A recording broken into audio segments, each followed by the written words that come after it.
Akakiiko k'eddembe ly'obuntu aka Uganda Human Rights Commission katanze okuwulira n'okuwa ensala mu misango bannayuganda gye bawabira gavumenti ya Uganda nga bagirumiriza okubatulugunya ssaako n'okulinnyirira eddembe lyabwe ab'ebitongole ebikuuma ddembe mu ggwanga. Kati obuvunaanyizibwa buli ku bitongole okusasula essente zino. Kkooti y'akakiiko kano ewadde ensala ya misango 4 ate emirala 2 gibaddemu obuzibuzibu.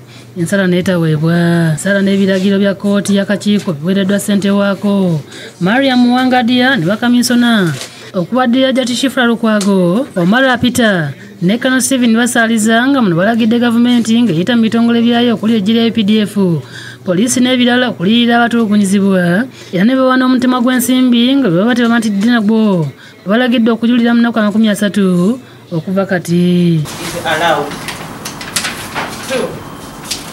The Attorney General is ordered to pay the complainant a total sum of 6 million Uganda shillings as general damages for violation of his right to personal liberty.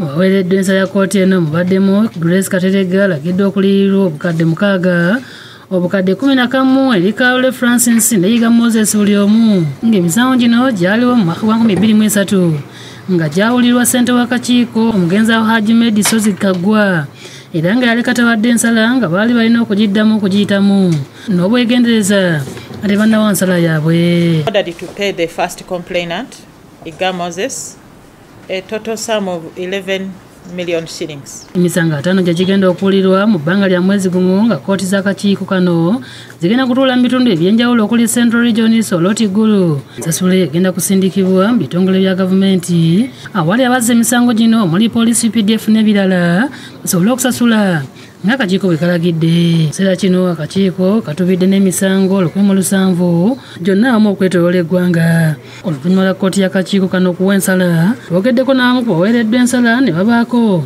banyonnyola ku misango nga n'abamu tebamatidde na nsimbi ezibaweereddwa. Naffe okuzira omusango n'enkola ki n'engusinga n'enkomawo n'endo ku musango mu Human Rights Commission.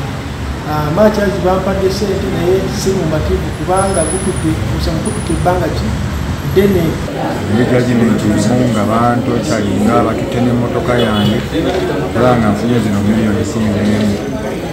Ekinsanyusizza nga nze naye kitutte ng'omuntu olw'embeera eriwo mu ggwanga. Download the app on App Store or Google Play Store now. Vision Digital Experience, the future of media.